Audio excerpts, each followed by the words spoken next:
Morning, everybody. Happy Wednesday. We have an amazing show for everybody today, even though we're still on the road. So what do we have, Krystal?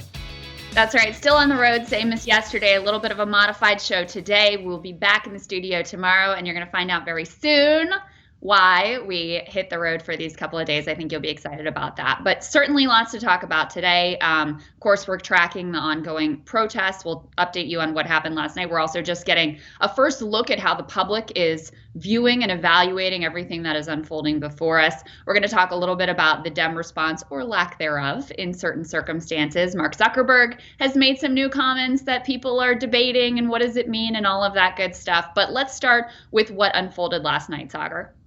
So protests around the country continued. However, we saw a pretty significant reduction in looting and in violence, especially in D.C. and in New York City. So you can see there, that is in Washington, D.C., in front of a new fence that's been erected in front of Lafayette Park at the White House. And you see it's a peaceful protest.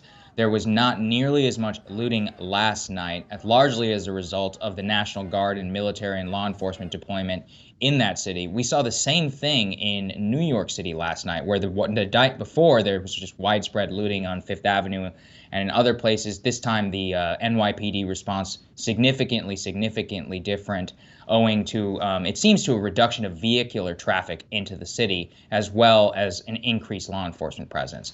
We did see, a pretty remarkable image, let's throw that up there, of the National Guard and believe that's the National Guard, or some sort of military deployment in front of the Lincoln Memorial to prevent vandalization. And protesters were still allowed to gather in the front of the protest there. But it's a positive development in my view. It does show that, the reduction in the riots and the looting, but we shouldn't, can't whitewash it. There was still police officers that were shot across the country, 4 in St. Louis, 1 in Las Vegas in the head, and then actually a retired police officer in the, I believe it was in the city of St. Louis, was killed. He was a guard at a pawn shop and was killed by armed looters there. But overall, a reduction in. Yeah, and look, in D.C., the military was on the ground, but we saw more peaceful protests really across the country. And so I think it's not just law enforcement is figuring out how to maybe do less tear gassing of peaceful protesters, because let's be clear, there's been violence on both sides, but the majority of the violence that we've seen has actually been coming from police officers aimed at peaceful protesters. And so I think we're seeing a couple things. Number one, very simply, people feel like they're actually being heard. For once, the country is actually paying attention. For once, politicians are actually having to say, like, here's how we would address it. We're watching you. We're with you. The country is actually paying attention. So I think that is actually part of what has de-escalated and turned these into largely, they've always been largely peaceful protests, but have de-escalated the amount of property damage and other crimes that were being committed. And I think you're also seeing locally, especially now that there's been a week for this to develop, you're seeing leaders to emerge, local activist leaders who can help sort of channel the energy in a more productive direction. So I think those are all encouraging things. At the same time, this is really fascinating. We're just now starting to get data on how the public is viewing these protests. If we can throw this Monmouth poll up, public overwhelmingly believes that the anger that led to these protests is justified. 78% to 18%. And maybe that's not surprising. It would be kind of stunning to watch the live murder of George Floyd and not feel that anger is justified. But if we can put that back up just for one more second, it's actually the second question that kind of stunned me, which is that a majority even believed that the burning of a police precinct was justified because of the events surrounding George Floyd's death and his killing in Minneapolis, which, Saagar, that's a pretty stunning development that people think even that kind of burning and, that type of behavior is justified given how outrageous those acts were and given, what they see happening across the country. Yeah, it is a stunning development, but I would reject the characterization that the vast majority of the violence we've seen is from police on protesters. That's just not the case. We have seen far more coming from towards the looting, property destruction, violence, and so much of that. And I do think it is Well, very much a result of the increased military and law enforcement presence within the cities that has made it so, and enforced curfew more than anything, which has reduced the violence. But I want to say, which is that the Monmouth poll is very important because it does demonstrate, as I have said here from the very beginning, nobody disagrees that what happened to George Floyd was an absolute disgrace, that the officer involved deserved to be charged with murder. And if the independent autopsy results, which were released by his family, are a result, then that charge needs to go up. And we also need to see those other officers who assisted in the murder of George Floyd also be held accountable. And I think I've maintained, I think most people on the right have maintained, that the initial protests, the nonviolent protests against George Floyd, when that 1 day period, the 24-hour period in which the Minnesota County prosecutor refused to charge Officer Chauvin because of so-called, what was it, like extenuating, or there might be other additional evidence that may not evidence. support. It was just out. I mean, that was just the most outrageous thing that I have ever seen. So I think that people are totally on board with the idea that if you have no other recourse, in that city to march and to have the county prosecute against the county prosecutor to try and force that, there's absolutely there's no argument there. There's no argument that what happened to George Floyd was a murder, that it was an absolute disgrace on that city, that there would need to be more. But where you see things, and actually, I think that some of what we've been saying has borne out, is that we had that take, I think it was on Monday, is that there was no leadership. And you can see how dramatically that hurt President Trump. Let's throw that head-to-head poll up there that we see, which is that Biden was leading in the Reuters Ipsos poll by 10 points at 47 to 37%. And just to make that even more of a stark difference, let's look at the polling, which shows on how the public views Trump and Biden on that handling of the Minneapolis. 32 Trump, 49 Biden. And then, 33 approve of Biden and 25% disapprove. But Trump's disapproval number is, obviously more than double that of Biden. And you can see even if he shares the same approval number. So it's a very complicated story. And I think that what it demonstrates is that the president, by allowing in the first initial days of the violence and of the protests, was that he basically refused to do anything about it, because so many of the people in the White House thought that, just sitting there and tweeting wasn't a tantamount to action. And, Biden largely, he was kind of stuck in the basement, didn't appear either. So neither of these candidates, I guess Biden has benefited from it, but not necessarily in a way that is all that productive for this entire conversation. Well, I think yesterday Biden gave a speech, and look, everybody knows my issues with Joe Biden. The day before he went out, like, maybe we should train the police to shoot them in the leg instead of the heart. It's like, no. And he, the week before, is still justifying the 94 crime bill and saying Hillary was wrong to apologize. We all know my issues with Joe Biden.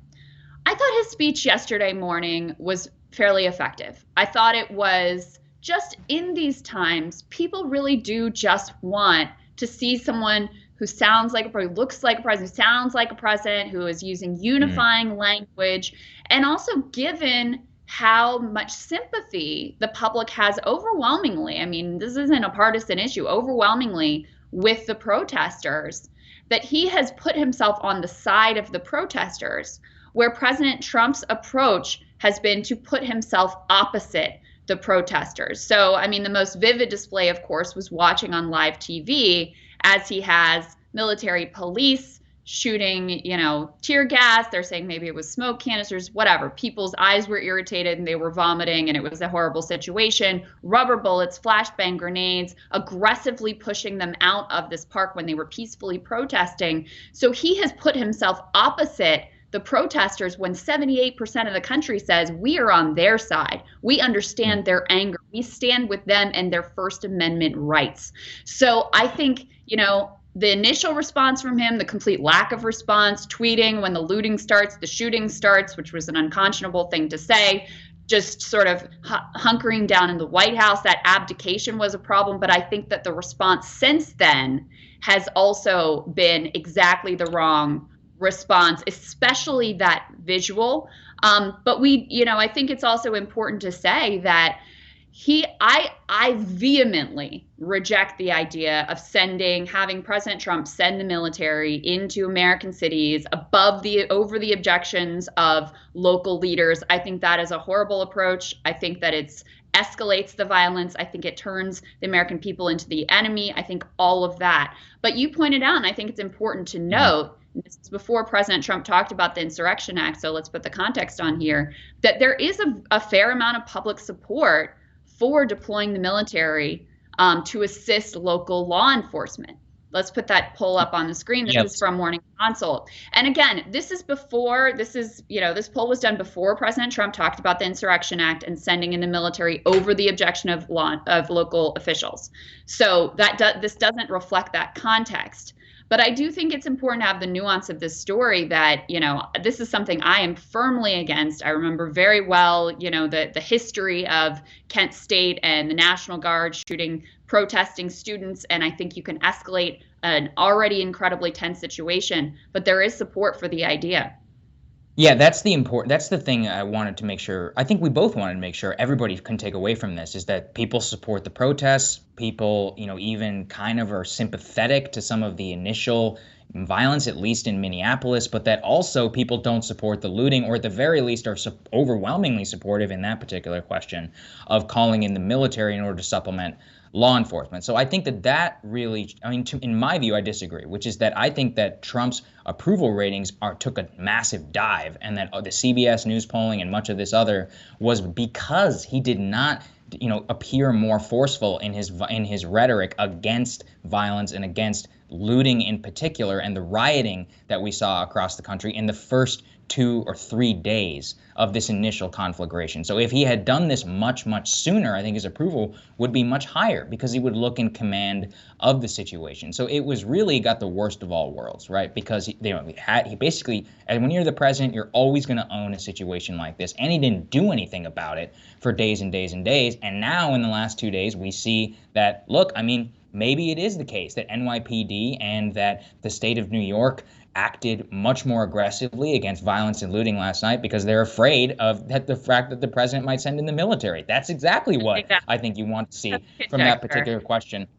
And I think that overall, we saw decreased violence across. Just overall in this, I think that it demonstrates that it demonstrates that the way people feel about this is not nearly the way that it is being presented tribally, which is that there seems to be this caricature from the left that everybody on the right, everybody in the Republican Party vehemently disagrees with the idea of protest itself and seems to think that has no problem with George Floyd being murdered or even has no problem with police brutality. And there's also a caricature, I think, from the right that all these people overwhelmingly support violence, rioting, looting, that they stand with the looters and not with the protesters. The picture of the way Americans feel about this and what they want to see done, I think, is pretty clear, which is that they support Americans' right to peacefully protest. They do not want to see rioting and looting, and they support the establishment of law and order to ensure that people can peacefully protest.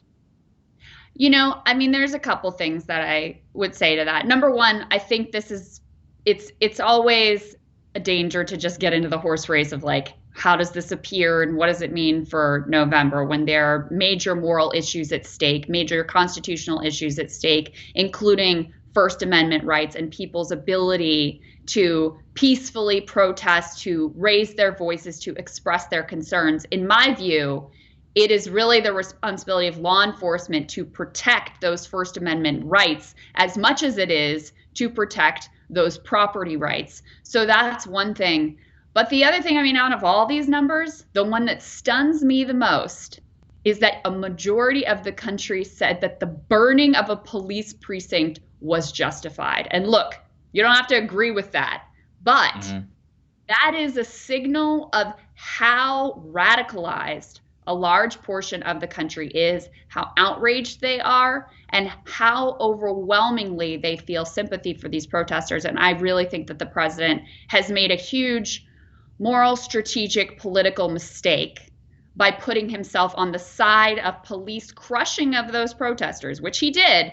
We watched it live on TV, and essentially designating them as terrorists to be dominated in the streets, his language, by the American military. I think that is a massive mistake on every level. But I know we don't agree, so we're going to keep talking about it. And we, of course, have many more things to discuss with you, more Rising for you after this.